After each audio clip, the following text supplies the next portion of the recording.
vamos a continuar con la lectura e interpretación del electrocardiograma. Como tienen conocimiento, pues los electrocardiógrafos ofrecen de forma automatizada un informe, el cual siempre debe revisarse para luego proceder a la interpretación. Esta descripción de los hallazgos normales es necesario cuando se está en aprendizaje. La interpretación concluye en que si el registro es normal o patológico y permite identificar una enfermedad subyacente.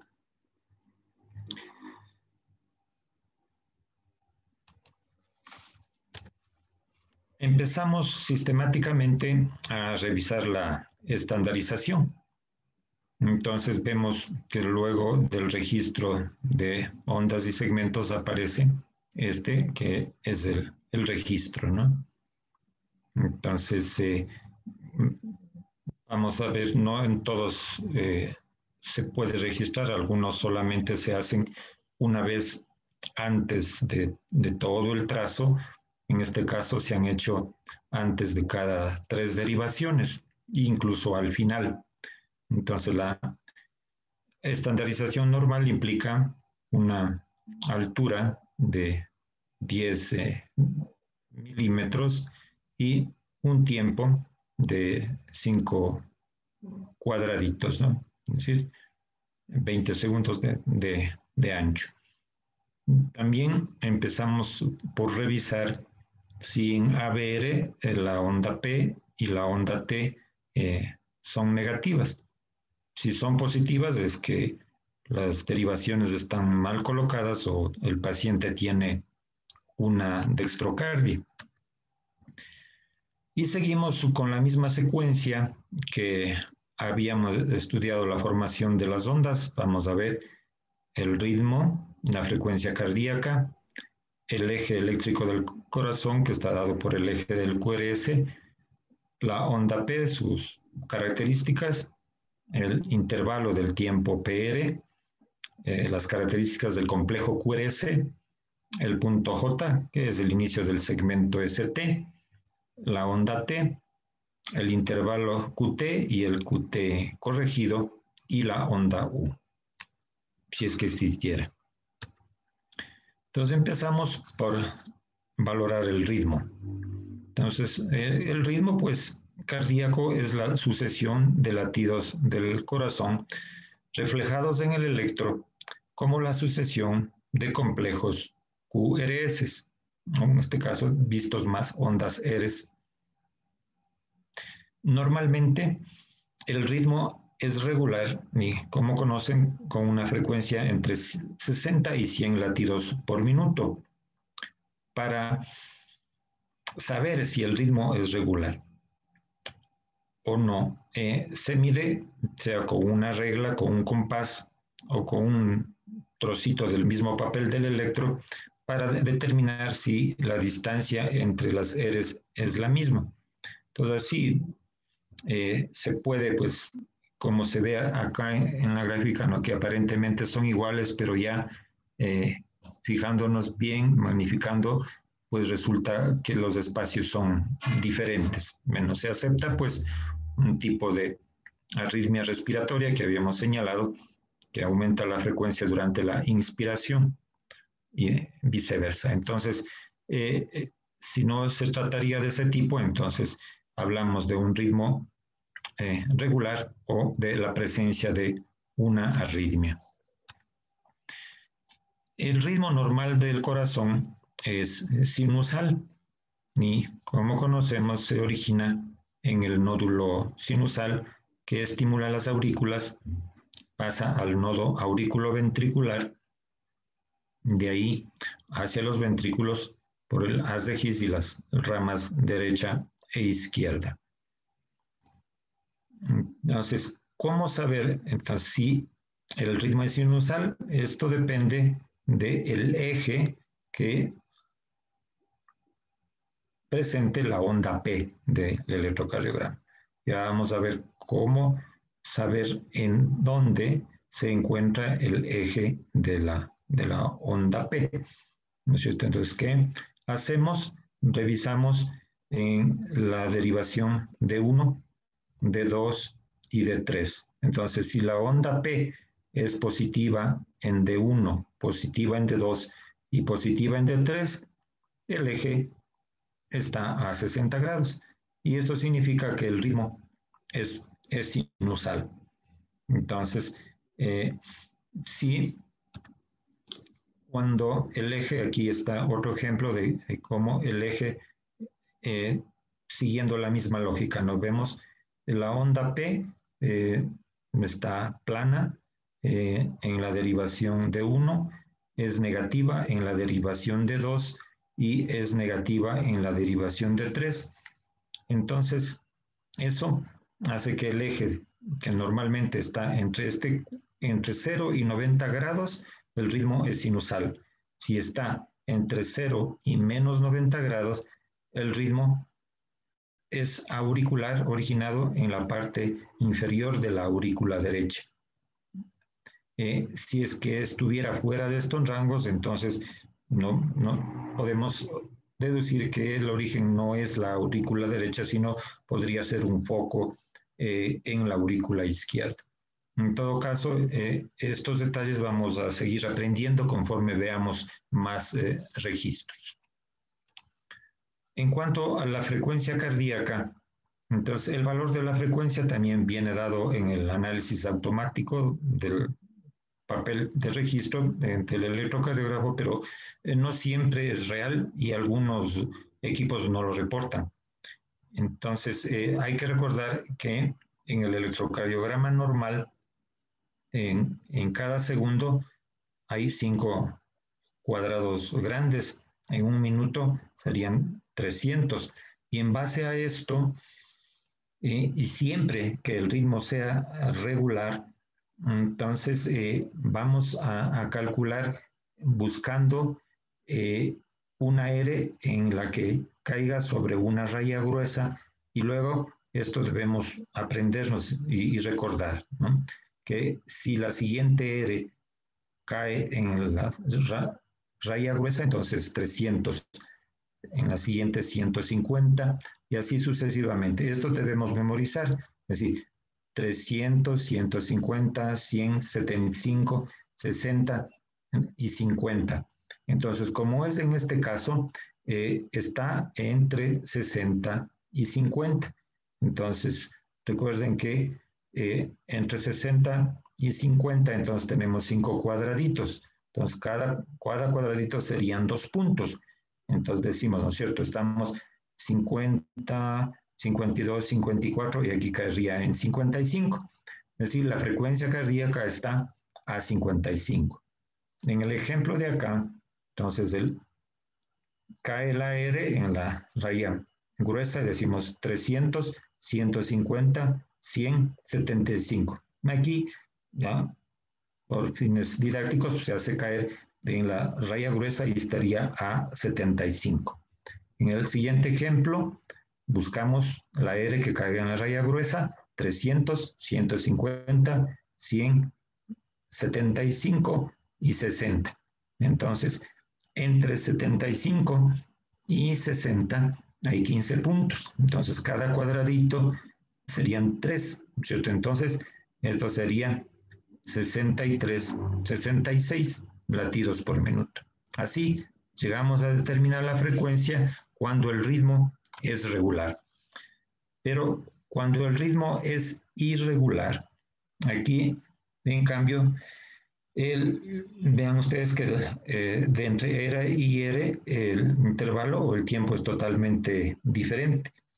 Entonces debemos contar cuántas R's se presentan en 30 cuadrados grandes. Estos son los 30 cuadrados grandes que equivalen a 6 segundos y ese resultado multiplicar por 10. Entonces aquí debemos también buscar, empezamos haciendo cuentas desde donde vemos la primera R y contamos, ¿no? 1, 2, 3, 4, 5, 6, 7, 8, 9, 10, 12, 13, 14, 15, 16, 17, 18, 19, 20, 21, 22, 23, 24, 25, 26, 27, 28, 29 y 30. Es decir, aquí. Entonces tenemos 1, 2, 3, 4, 5 y 6. Entonces 6 complejos. Decimos que hay que multiplicar por 10 y ahí nos da la frecuencia, es 60 latidos por minuto. Así calculamos la frecuencia cuando el ritmo es irregular. Vamos ahora a pasar a ver cómo se calcula el eje eléctrico del corazón o el eje que está dado por el eje del QRS, ¿no es cierto? Habíamos conocido que el eje normalmente se encuentra entre menos 30 y 90 grados. Usualmente está a 60 grados, habíamos dicho, entre las 11 y las 5 del reloj, a 60 grados es lo normal. Y también recordemos, ¿no es cierto?, que cuando el electrodo que ve la cabeza del vector de despolarización grafica una onda positiva, si ve la cola, es decir, que el vector se aleja del sitio, grafica una deflexión negativa, y si logra ver inicialmente la cabeza y luego la cola, entonces produce primero una onda positiva y luego una onda negativa. Esto para recordar lo que habíamos analizado la clase pasada. Entonces, el eje normalmente que hemos dicho está, ¿no es cierto?, entre menos 30 y más 90, puede moverse hacia el lado derecho o hacia el lado izquierdo. ¿Esta qué significancia tiene? Porque las patologías del lado derecho del corazón llevan el eje hacia la derecha y las patologías del lado izquierdo lo hacen hacia la izquierda. Entonces, ¿cómo sabemos? Esto es uno de múltiples cosas como podemos conocer el eje. Entonces, miramos cómo se encuentran la morfología del QRS en D1, en D2 y en D3, ¿no es cierto? Entonces, cuando D1 es positivo, D2 es positivo y D3 resulta positivo, entonces el eje está a 60 grados. Aquí estamos viendo D1 positivo, D2 positivo y D3 positivo. El eje se encuentra aquí en 60 grados, ¿no? Entonces, cuando los cambios se producen por el lado de D1, ¿no? Es decir, el lado derecho, es decir, ¿qué pasaría? En vez de ser positivo, se vuelve isodifásico, es decir, positivo y negativo. Permaneciendo de 2 positivo y de 3 positivo, esta imagen hace que de 60 haya ido a la derecha a 90 grados. Si vemos que en D1 es negativo, conserva de 2 positivo y de 3 positivo, entonces el eje se mueve 30 más a 120 grados, y cuando se encuentra negativo en D1, isodifásico en D2 y positivo en D3, el eje está ya en 150. Entonces, todo eje que se encuentra más allá de 120 grados, eso se llama bloqueo de la división posterior de la rama izquierda de las TGIS, ¿no?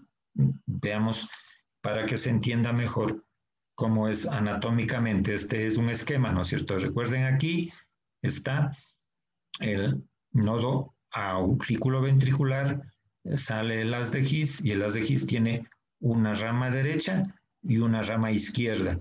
La rama izquierda se divide en un fascículo o división antero-superior o anterior y un fascículo posterior o división postero-inferior.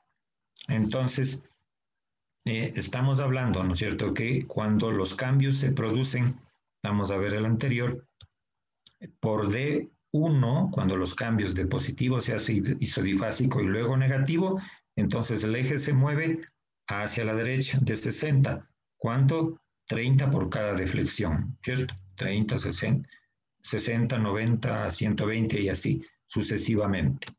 Entonces, como hemos dicho, esto hablamos de bloqueos de los fascículos, no estamos hablando de bloqueos de rama, que es otra imagen y otra patología. El bloqueo de rama se produce en este segmento, o sea, de la rama derecha o de la rama izquierda. El bloqueo de los fascículos solo son de la rama izquierda, del anterior hacia el lado izquierdo y del posterior hacia el lado derecho.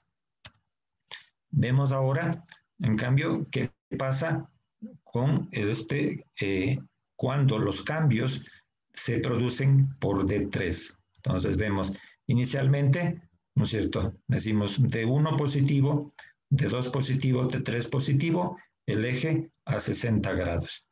Y luego los cambios vemos que ocurren por D3, se vuelve isodifásico, persiste D2 y D1 positivos, entonces de 60 grados se ha movido a 30, ¿no? El siguiente cambio será negativo en D3, positivo en D2, positivo en D1, el eje está en 0. Luego, negativo en D3, isodifásico en D2, positivo en D1, el eje está en menos 30. Y el siguiente cambio es negativo en D3, negativo en D2 y positivo en D1. El eje estará a menos 60. Entonces, cuando el eje está más allá de menos 30, esto se llama bloqueo de la división anterior de la rama izquierda de las de His.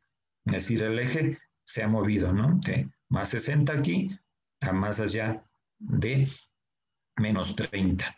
Como hemos graficado en el anterior también, recuerden, ¿no? Ahorita estamos viendo el bloqueo de la división o fascículo anterior de la rama izquierda de las de His. Entonces, volvemos a decir, la patología del lado izquierdo del corazón hace que se presente este bloqueo de la división anterior. Y la patología del lado derecho del corazón hace que se bloquee el fascículo posterior. Esto nos sirve para, lógicamente, en 3 segundos sabemos en dónde está el eje. Obviamente, siempre que recordamos, memoricemos lo que hemos aprendido. Y cuando el eje es negativo en D1, negativo en D2 y negativo en D3, entonces eso se llama eje indeterminado o corazón punta atrás, porque está en este segmento, ¿no?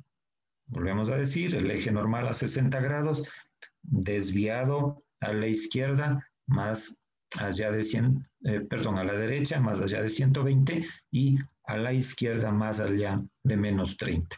Si las ondas son negativas en D1, D2 y D3, el eje del QRS se encuentra entre menos 90 y menos 180, que es lo que se denomina eje indeterminado o corazón punta atrás.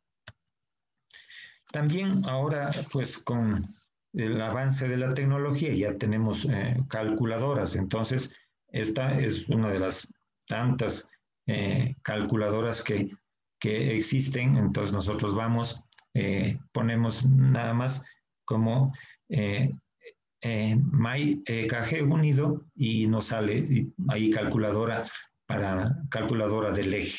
Entonces, que hay que tener en cuenta, ¿no? Que para calcular el eje utilizamos las derivaciones solo de 1 y de 3 en las calculadoras. Entonces, se introduce lo que se llama la amplitud neta del complejo. Esta amplitud neta significa que si el complejo es positivo, pues lo que me pide es que mida, ¿no? Cuántos cuadraditos que son en milímetros, ¿no? 5, por ejemplo, aquí 10 y 12 milímetros, y eso pongo, o me pide en D1, si esto fuera D1, y en D3 lo mismo. Si el complejo es isodifásico, entonces ahí tengo que ver si positivos 7 y negativos 6, tengo que obviamente sacar la amplitud es de neta, que se llama, sería de más 1, ¿no? En cambio acá, en este complejo más negativo, tenemos 2 milímetros hacia arriba o 8 milímetros hacia abajo, y en este caso la amplitud neta es negativa. que sería menos 8 con los 2 sería menos 6. Entonces, introducimos el valor de la amplitud neta de D1 y D3, ponemos calcular y nos resulta, nos da el resultado en ese momento. Entonces, pero eso vamos a hacer, ya vamos a hacer ejemplos para que vean cómo nos va en la red.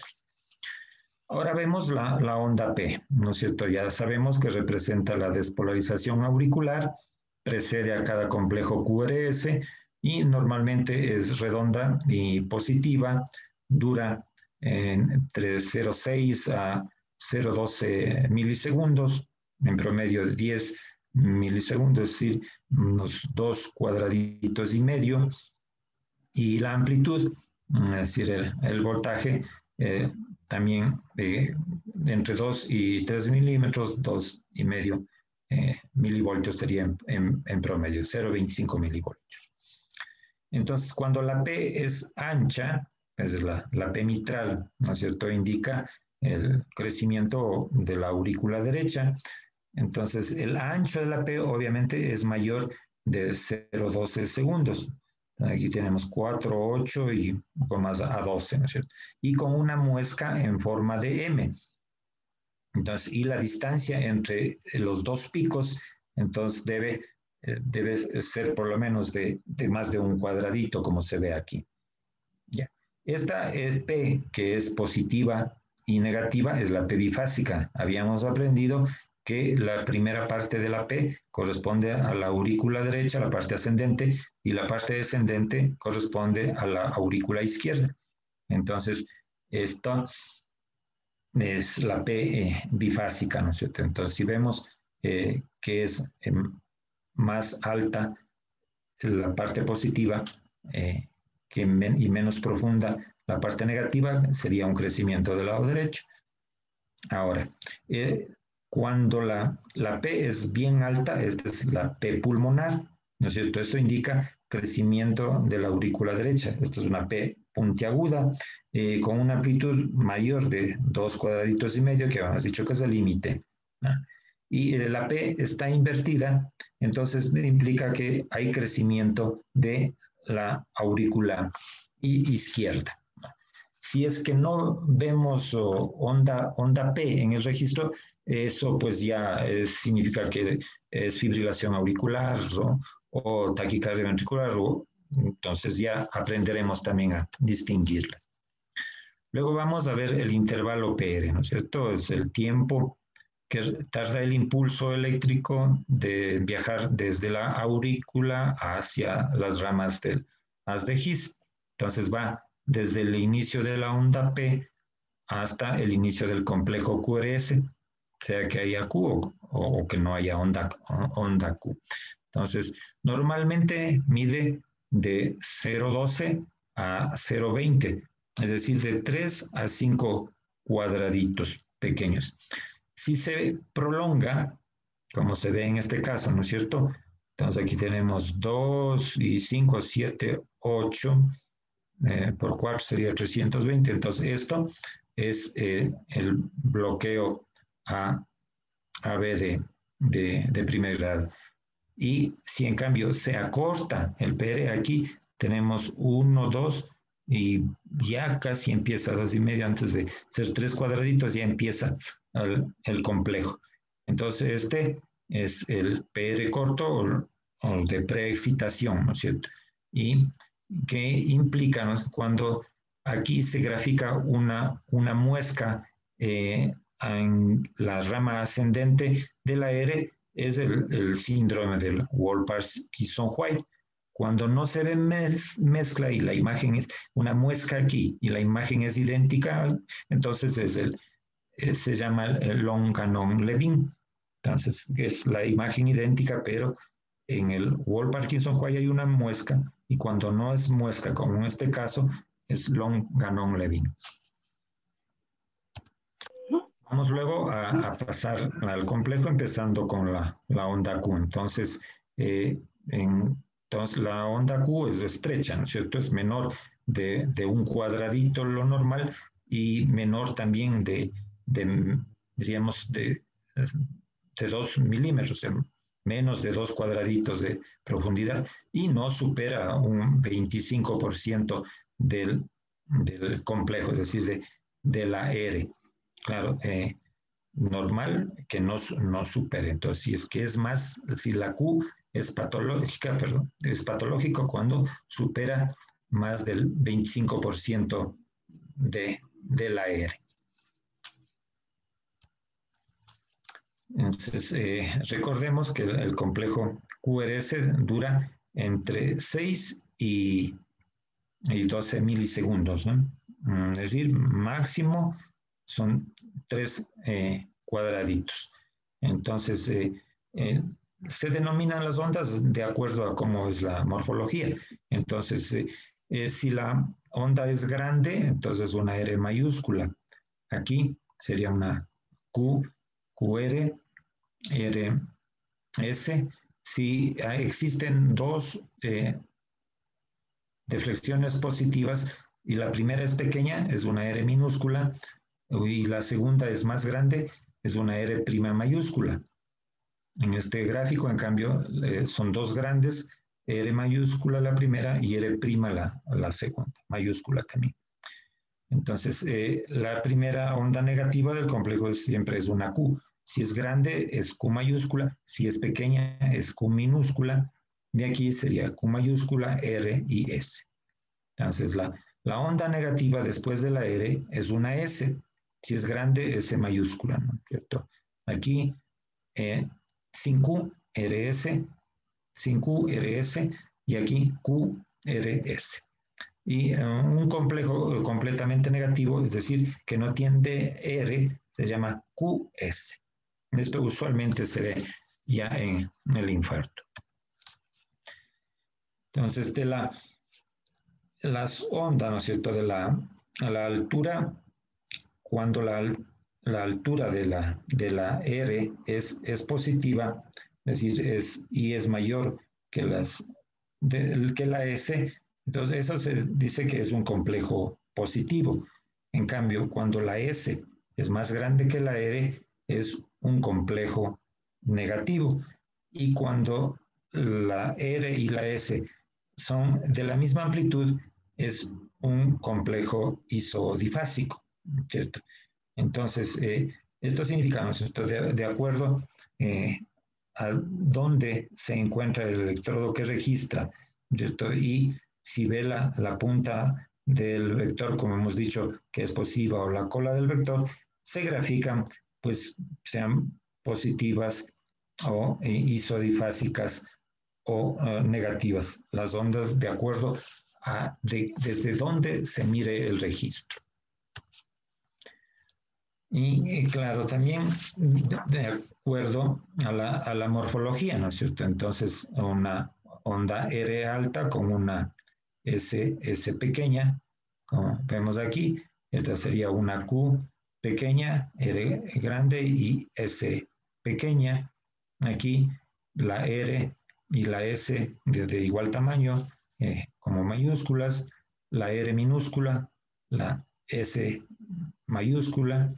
Aquí, entonces, no vemos solamente una Q grande y hay una R pequeña. Aquí no vemos R, sino solo todo negativo, una QS. Y aquí vemos una R, una S y una R prima mayúscula, R minúscula, S mayúscula y R prima mayúscula. Entonces, estas son morfologías, ¿no? Que esto, por ejemplo, es un bloqueo de rama. Ya aprenderemos cuando vemos los bloqueos, cómo reconocerlos. En cuanto también a los complejos, ¿no es cierto? Pueden ser de voltaje normal, de alto voltaje o de bajo voltaje. Entonces, decimos que hay bajo voltaje cuando sumando la S de B1 y la R de B6 o la S de B2 y la R de B5 es más de 35 milímetros. Vamos a hacer el ejemplo, sumamos decimos 5, 10, 15, 20, 25 y 28 más o menos, más 5, 10 ya 38 y más de 40. Entonces esto es un alto voltaje. Y un bajo voltaje, en cambio, es asimismo sumando los voltajes de aquí, en este caso vemos de 1, de 2 y de 3, si es menor de 5, en este caso cada uno tiene 1, 2, 3, 4, entonces la diferencia de menor de 5 ya es bajo voltaje en las derivaciones de miembros, y en las precordiales es cuando las ondas son menos, la sumatoria es menos de 10. Y vemos en cambio, los complejos pueden ser anchos, como en este caso, ¿no es cierto? Hemos dicho que es 8, 2 de 2, máximo 3, ya cuando están más de 2 cuadraditos, es ya un complejo ancho. Es un caso de una taquicardia ventricular. Entonces, aquí, para ver qué cambios pueden darse también en la morfología, que puede ser variable, ¿no? Aquí está un ejemplo de cómo se ve. Entonces, una R y R', entonces, y una R ancha, esto sería B1 y esto B6. Esto es, las dos imágenes de acá arriba son lo normal, y cómo cuando el complejo es ancho y en B6 se ve una onda profunda y ancha, entonces este es un imagen de bloqueo, ¿cierto? En este caso de B1, ancho y positivo en B1, ancho negativo en B6, bloqueo de rama derecha. Y esta otra imagen, ancho y negativo en B1 y ancho y positivo en B6, bloqueo de rama izquierda. Igualmente esto como referencia para reconocer. Y cuando el ancho del complejo va cambiando, es variable, entonces en el primer latido es normal, en el segundo latido miren que se hace ancho, en el tercer latido vuelve a cambiar y de pronto empieza una taquicardia. Esta es la famosa torsada de puntas, que es un tipo de taquicardia ventricular, pero se origina en estos cambios iniciales de la variación de la imagen del complejo QRS. Vamos luego a referirnos al punto J, es decir, el inicio del segmento ST. Cuando aparece al inicio esta muesca, es decir, ustedes tienen una R, no hay S, pero se ve como una muesca. Esta muesca en el punto J es lo que se llama la repolarización precoz, ¿no? Y en cambio, si se ve una R, una S y después de la S esta onda, la que se llama la onda de Osborne, que es característica de la hipotermia.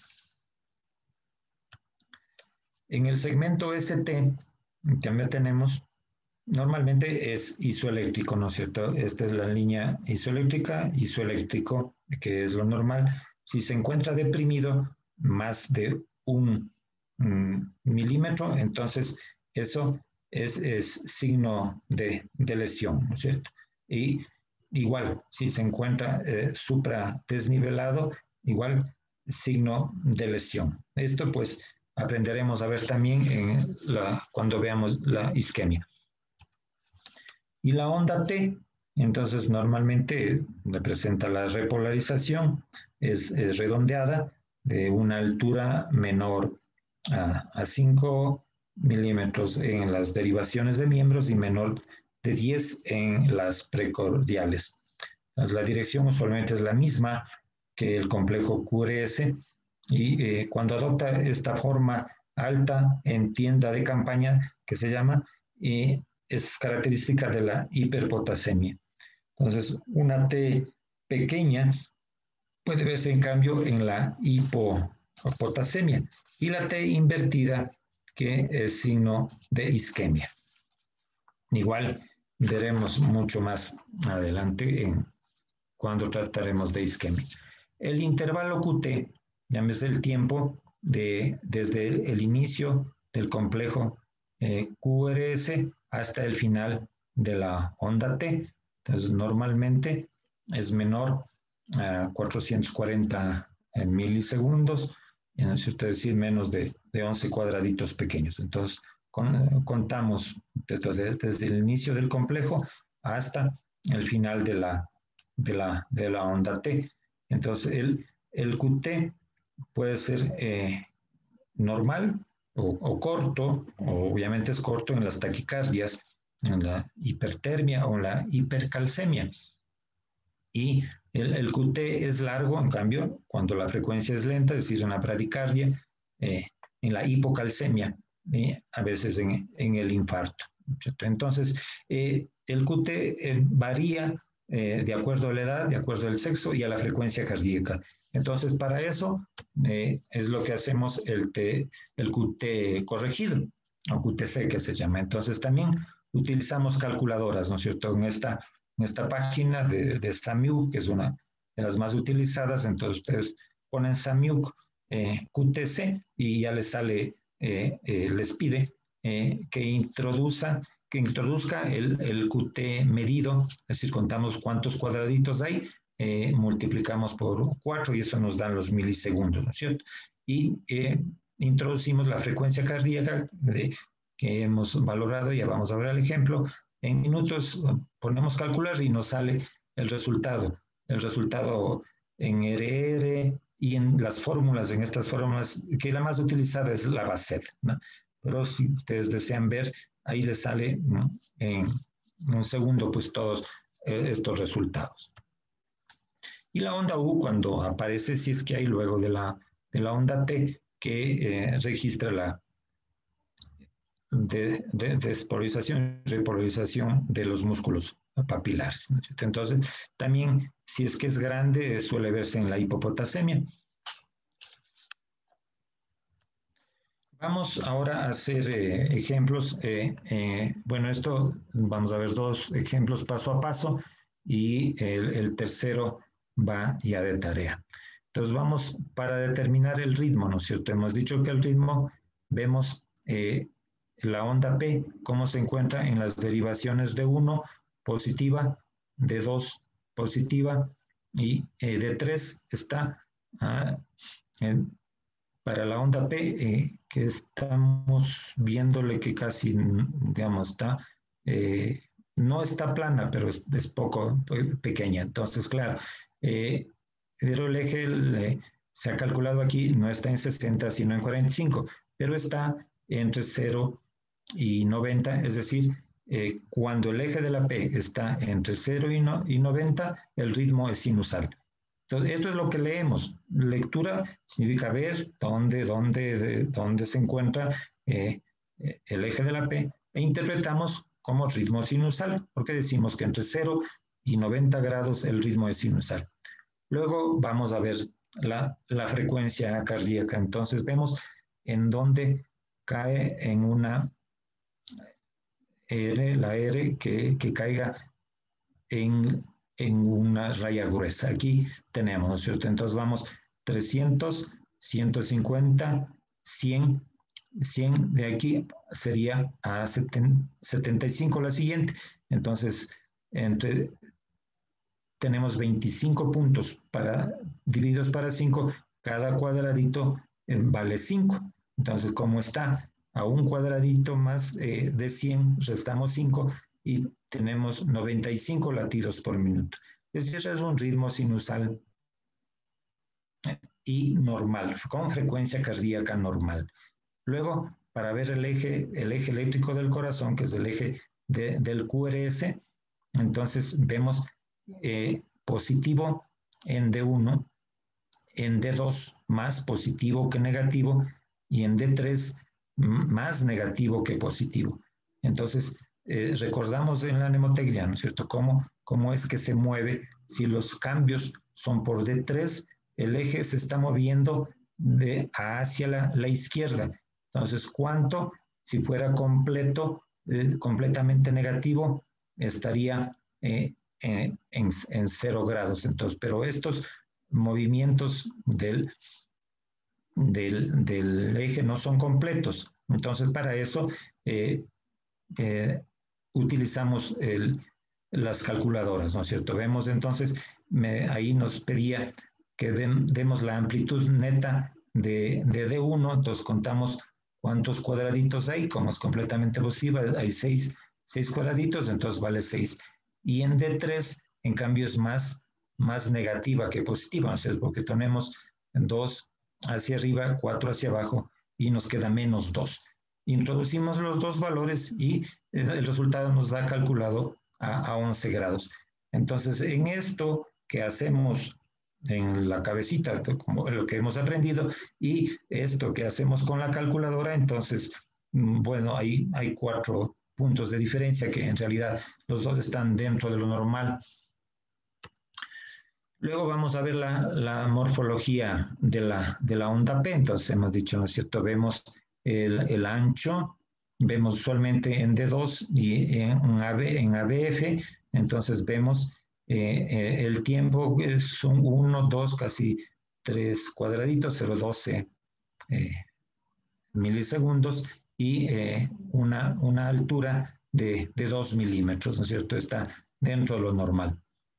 Luego medimos el intervalo PR desde el inicio de la onda P hasta el inicio del complejo. O sea, está en el límite inferior. Recuerden que el PR va de 0,12 a 0,20, pero está dentro de lo normal por ser 0,12. Y vamos luego a ver el complejo QRS, las características de esto. Usualmente nos vamos a las precordiales. Entonces, la duración del complejo, entonces tenemos 1, 2 cuadraditos, sería 0,08 de segundos, que son normales. Luego sumamos el voltaje de la S de B1 más la R de B6 y nos da 11, que es normal, decíamos, ¿no es cierto? Y la transición, que habíamos dicho, ¿no es cierto? Que la R es pequeña en B1, va creciendo a B2, B3, B4, B5 y B6. Y la transición, es decir, cuando la R y la S son de igual magnitud, debe hacerse en B3 o en B4, como normal. Si ocurre antes, se llama una transición temprana. Y si ocurre después, se llama una transición tardía. Como aquí, ya la R aparece bien grande en B3, entonces no logramos ver una transición que ocurriría aquí, que es, por eso se llama transición entre B2 y B3, que es una transición temprana. Luego el punto J en B2 y B3 vemos una muesca que que hemos dicho corresponde a la repolarización precoz. Y el segmento el ST también, considerando que la línea isoeléctrica está aquí, está ligeramente elevado, ¿no? Como se ve el ST sobre la línea isoeléctrica. Con más de 1 milímetro ya se considera como repolarización precoz también. Vemos la onda T, valoramos aquí cuánto dura 4 cuadraditos, 16 milisegundos, y de altura 2,5 milímetros, es decir, está normal. Y no vemos onda U, entonces está ausente, pero eso es normal. Luego vamos al intervalo QT, entonces medimos, ¿no es cierto?, cuántos cuadraditos hay desde el inicio del complejo hasta el final de la T. Entonces, 5, 6, 7, 8, 9 por 4, 36 son 300 milisegundos. El QT corregido, hemos dicho que es el QT medido, puesto la frecuencia cardíaca en 95, estos dos valores introducimos en la calculadora y nos sale por fórmula de Basset 452. Entonces recuerden que el QT corregido normal va de 400 a 440, el borderline de 440 a 450 y está prolongado cuando es más de 450 en varones y más de 470 en mujeres. Como no nos dicen si es varón o mujer, aquí le ponemos esta observación para que se sepa, ¿no es cierto?, que si está prolongado o no. Y al final terminamos con el reporte diciendo que es un electrocardiograma en ritmo sinusal con una frecuencia de 95 latidos por minuto, que hemos visto transición temprana, repolarización precoz y un QT-C, faltaría aquí la C, prolongado. Vamos a ver otro ejemplo. Vamos paso a paso. Empezamos con el ritmo, ¿no es cierto? Que hemos dicho, el ritmo nos da el eje de la onda P, positivo en D1, positivo en D2 y también pequeña positivo en D3, el eje estará a 60 grados, interpretado como ritmo sinusal. La frecuencia cardíaca, buscamos donde está la cerca o sobre una raya gruesa, una R, entonces 300, 150, 100 y 75. Entonces, como hemos empezado un poquito antes de la raya gruesa y sería 5 puntos y terminamos una raya después de la raya gruesa, otros 5 puntos son 10. Entonces, 100 quedamos en 90, ¿no es cierto? Haciendo esa consideración de que empezamos antes del complejo y terminamos después de la raya gruesa. 90 latidos por minuto. El eje del QRS, asimismo, R positivo en D1, esta es más positivo que negativo en D2 y más negativo que positivo en D3. Entonces también recordamos, ¿no es cierto? Estamos diciendo que cuando los cambios se ven por D3, el eje igual se está desviando hacia el lado izquierdo. Entonces, cuando si fuera completamente negativo, está en 0, y si fuera completamente isodifásico, estaría en 30. Entonces, como estamos a la mitad, ponemos que esté en menos 15. Estamos yendo a la izquierda. ¿Qué hacemos? Ponemos la amplitud de D1, viendo las ondas, ¿no es cierto? Tenemos 5, 9 y menos las negativas que tenemos acá 2, tenemos 8 el total, y en D3 tenemos 5, 6, 7 negativas, pero una positiva, nos quedamos en menos 6. Estos valores introducimos en la calculadora y nos da menos 16. Entonces, entre lo que hemos visto y hemos calculado, estamos dentro de lo normal.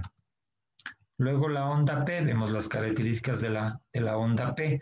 Entonces, aquí tenemos una onda P que está en ancho, no, normal, ¿no es cierto?, 2 segundos, pero está casi 1,5, casi menos de 2. Entonces, esto decimos cuando está en menos de 2 milímetros, que es una P aplanada. Medimos el intervalo PR desde el inicio de la P hasta el inicio del complejo, ¿no? Está en 4 cuadraditos, 0,16 segundos, es normal. Luego vemos las características del complejo QRS en ancho, 2 cuadraditos, 0,8 de segundo, 8 milisegundos, que es normal. Luego sumamos el voltaje, la S de B1 con la R de B6 y tenemos 5, 10, 11, 12, 13 en total. Está dentro de lo normal. Y buscamos dónde está la transición. Aquí sí, miren cómo va creciendo la R de B1 a B2, en B3 es característico, ¿no? En B3 se ve positivo y negativo igual. Entonces aquí ocurre la transición y es una transición normal. Luego vamos a ver el punto J. Entonces el punto J, asimismo vemos que se encuentra aquí descendido en B2, B3, B4, B5, B6 y en las de miembros en D1, D2 y en así y supra, más bien desnivelado en ABR.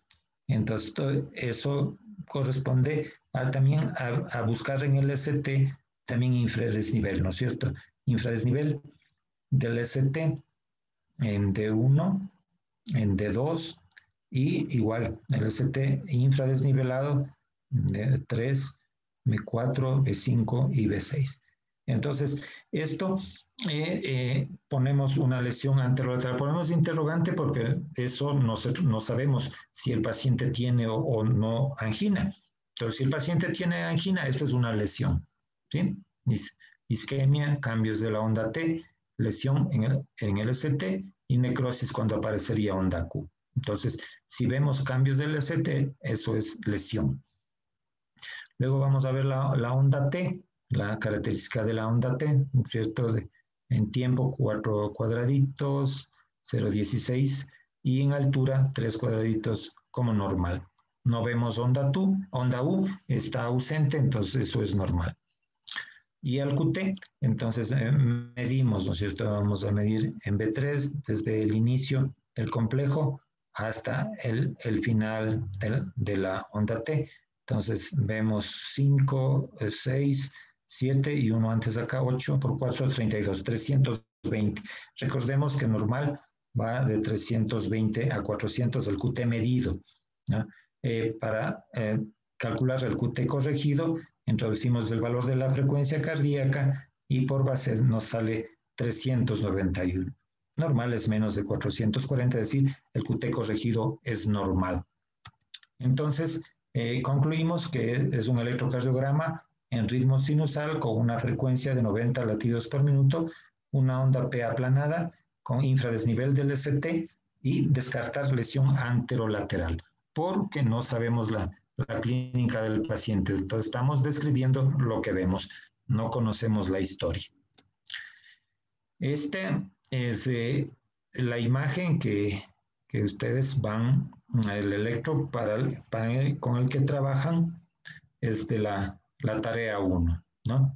Esto, entonces, va a ser la lectura e interpretación, como hemos estado viendo ahora, ¿no es cierto? Ritmo, frecuencia, eje, onda P, intervalo PR, el complejo QRS, el punto J, la onda LST, la onda T, el QTC corregido y si hay o no onda U.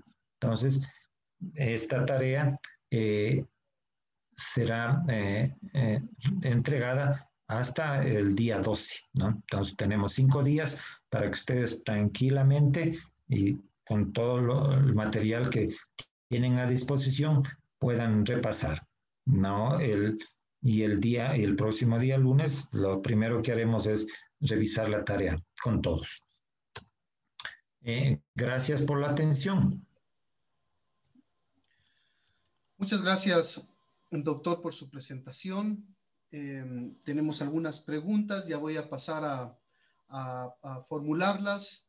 En primer lugar, hacer algunos comentarios de tipo organizativo. Como les manifestaba, vamos nosotros complementando, incrementando, fortaleciendo la información que está disponible de manera progresiva. La clase del doctor Cisneros está ya disponible, pueden ustedes revisarla. La parte de esta clase virtual, pues la subiremos el día de mañana, en las primeras horas de la mañana ya estará disponible. Y el tema de la tarea la vamos a subir en el transcurso de esta noche, también para que mañana en la mañana ya esté disponible. Ya le vamos a solicitar al doctor Cisneros que nos envíe la imagen para poder subirla y ustedes pueden acceder a esta tarea en el icono que dice tarea. Allí va a estar formulada la pregunta que es la lectura y la interpretación de la imagen del electrocardiograma, que pues la vamos a adjuntar como un enlace, haciendo clic en el enlace. Pueden descargar la imagen y ustedes la pegan la imagen en un documento Word, y debajo de la imagen van a poner toda la descripción que ahora mismo hemos aprendido. Esto lo van a grabar como un archivo Word y lo suben en el botoncito que dice enviar mi tarea.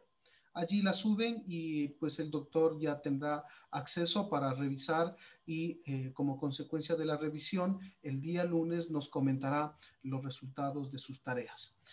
También informarles de que las tareas forman parte de la evaluación del certificado que vamos a generar, que es un certificado de tipo aprobación o participación. Aprobación es con el 70% del puntaje y participación, aprobación es del 70 o más y participación del 70% o menos. Los certificados, ya he tenido algunos mensajes, algunas personas están solicitando el envío cuando ya se termine el curso, por supuesto, el envío de manera física con un valor adicional de las personas que deseen, porque nosotros el certificado lo enviamos en formato PDF digital.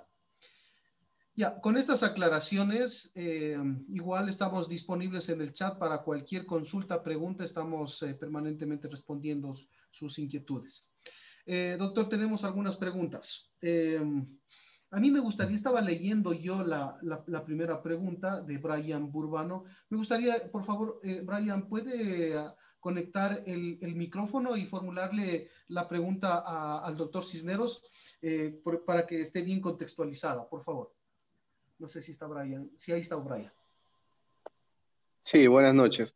Mi consulta es, ¿cuál sería el manejo del paciente si tenemos en las derivaciones de 1, de 2 y de 3 la onda P invertida o negativa? Pues generalmente se da cuando, tengo entendido, cuando se origina desde otro foco que no sea el nódulo sinusal. Pero, ¿cuál sería el manejo inicial o un examen ideal para el paciente una vez que se confirma esto? Ya. Si el ritmo no es sinusal ni auricular derecho y es auricular izquierdo, entonces eso significa que la conducción no va por vías normales, ¿no es cierto? Entonces, esto es ya un origen de arritmias, usualmente auriculares. Entonces, el manejo depende de la clínica del paciente. Si esto puede ser un hallazgo, o sea, el paciente viene por un chequeo completamente asintomático y resulta que veo ondas P negativas, el eje no está donde debería estar y entonces si el paciente está asintomático, entonces el examen físico normal, la auscultación normal y ¿qué podría ser? Que de pronto tuvo algún proceso anterior que alteró eh, el, el sistema de conducción, porque es un trastorno de la conducción auricular. Entre nosotros, ¿qué enfermedades pueden pasar así? Pues el Chagas, ¿no? El Chagas altera el sistema de conducción, el sistema eléctrico del corazón. Entonces, sabría si es que hay algún síntoma, algún antecedente procedente de zona tropical, que tenga de pronto bradicardias o si de pronto ya tiene cardiomegalia, eso, o ya viene en falla cardíaca, pues eso nos hará sospechar el origen de la lesión. En todo caso, entonces depende de la clínica del paciente. Ok, muchas gracias. Muchas gracias. Sí, conforme vayamos respondiendo las preguntas, igualmente una retroalimentación de que están contestadas adecuadamente las preguntas o hacer repreguntas. Tenemos otra pregunta, dice, ¿sí vamos a aprender cómo calcular el eje sin calculadora? Sí. Entonces esto está en nuestra cabecita, ¿no? O sea, estas imágenes, o sea, tenemos que grabarnos, o sea, lo que es positivo, positivo y así negativo, como has dicho, veamos en este ejemplo, no aquí. Entonces, de 1, de 2 y de 3, positivo, positivo, positivo, eje a 60 grados y punto. ¿Sí? O sea, eso aquí. Positivo en D1, positivo en D2, positivo en D3, eje a 60 grados. O sea, no tenemos a dónde. Estamos hablando del eje del QRS. Entonces, de acuerdo a donde veamos, ¿no es cierto? Esto es un esquema y esto tenemos que grabarnos nosotros. O sea, si vemos 3 positivos está a 60 grados. Si los cambios, es decir, se hace isodifásico y luego negativo, y persiste negativo por D1, entonces el eje se ha desviado hacia la derecha. Y si los cambios se hacen por D3, primero isodifásico y luego negativo, entonces los cambios se han hecho a la izquierda. Entonces, eso tenemos que grabarnos y mientras más electros veamos, entonces más recordaremos, ¿no es cierto? Sin la calculadora, no necesitamos la calculadora. En los ejemplos hemos dicho que entre ver y recordar lo nuestro y meter la información en la calculadora no va más allá de 5 o 10 grados, que estamos bastante bien. Muchas gracias. Vamos con una siguiente pregunta. Cuando estuvimos observando las ondas Q, sobre todo, la pregunta es, de las ondas Q que estábamos observando, ¿qué patologías podrían producirlas? Hacer algún tipo de ejemplo. Ya, o sea, siempre la onda Q implica necrosis, ¿no es cierto? Entonces, el paciente pudo haberse infartado hace tiempos y ni saber que se ha infartado y ya presenta una onda Q, la onda Q patológica me refiero, ¿no es cierto? Entonces, porque hemos dicho que la onda Q es pequeña, pero siempre menor al 25% de la R. Si fuera mayor del 25% de la R, esa es una Q patológica y representativa usualmente de un infarto antiguo, ¿no? También se ve en las sobrecargas e hipertrofias de los ventrículos. Ahí se aparece una onda Q patológica. Entonces, si el paciente tiene de pronto hipertensión arterial de larga data, usualmente el eje del corazón se desvía a la izquierda y aparecen ondas Q por el crecimiento y el engrosamiento de la pared, ¿no? Claro, si el paciente en cambio tiene un problema pulmonar crónico, eso hace que crezca el ventrículo derecho. Entonces, pueden también aparecer como consecuencia bloqueos del fascículo posterior de la rama izquierda y aparecer ondas Q hacia el lado derecho. ¿Qué nos ve el lado derecho? Vemos B1, B2. El lado izquierdo vemos B5 y B6, ¿no? Ahí nos da a orientarnos dónde está el problema. Muchas gracias. Vamos a la siguiente pregunta. Nos van escribiendo si es que vamos satisfaciendo sus necesidades de ampliar información. ¿En qué patología se observa el torsade de Pointers? ¿Y cómo es su manejo? Esta es una taquicardia usualmente de grado, ¿no es cierto? Que es una consecuencia del QT largo, ¿no es cierto? Entonces, cuando al inicio de la pandemia, pues nos dio por usar acitromicina y con hidroxicloroquina, eso potenciaba la toxicidad de la acitromicina y eventualmente podría haberse dado el síndrome de QT largo que se llama. Esto desencadena una taquicardia polimorfa, ¿no es cierto? Pues se ve múltiples formas de lo que podría ser el complejo y obviamente esto ocasiona pues un choque, ¿no? Hipotensión y el paciente hasta puede morirse. Esto es una de las causas de muerte súbita, el QT largo y la torsada de Punt. Sí, también puede ser que usualmente esto no llegamos a ver, salvo excepcionales casos de que el paciente llegue con una patología con un QT largo y esté monitorizado y tengamos la suerte de verlo. Entonces, ¿qué hacemos? Pues es cardioversión, ¿no? Dice el paciente está chocado, primero o se para, primero resucitación cardiopulmonar para sacarle del paro. Si logramos ver la arritmia se cardiovierte y el paro pues se revierte con el masaje cardíaco. Muchas gracias. Otra pregunta dice, el punto J ¿Solo aparece en hipotermia o se la puede encontrar en alguna otra patología? Sí, así como, digamos, esquemáticamente que se mira aquí, ¿no es cierto? O sea, si el punto J está elevado, esa es la repolarización precoz. Se llama repolarización precoz, o sea, pues, se considera una variante normal, no patológica, ¿no es cierto? Incluso con el ST supradesnivelado. Aquí el ST obviamente está supradesnivelado, el punto J está arriba y con una muesca en repolarización. Y la onda P, así, digamos, el punto J con onda, porque es una onda, ¿no es cierto? No es solamente el punto elevado. Entonces, eso se llama la onda de Osborn de hipotermia, que eventualmente puede hallarse en otra patología, pero nunca es normal esta onda de Osborn. La onda Osborn es de hipotermia. Puede ser en esta forma, ¿no es cierto? Puede ser que aparezca, si el punto J esté elevado junto con el ST elevado, eso es repolarización precoz o es lesión, signo de lesión, ¿no es cierto? De hecho, o está infradesnivelado o está supradesnivelado, es lesión. Lesión de isquemia, lesión y necrosis. A eso me refiero con lesión. Muchas gracias. Solo tenemos a continuación agradecimientos por las respuestas que nos ha propiciado el doctor Cisneros.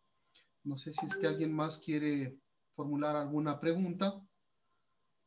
Si es que no fuera ese el caso, estimado doctor, agradecerle su presentación. No sé si tiene algún comentario final. Pues para recomendarles que hay que tener bastante paciencia, revisar, o sea, uno quiere de pronto, claro, en un minuto ya tener un diagnóstico electrocardiográfico, eso da con los años, ¿no? Mientras más electros veamos, pues vamos a aprender.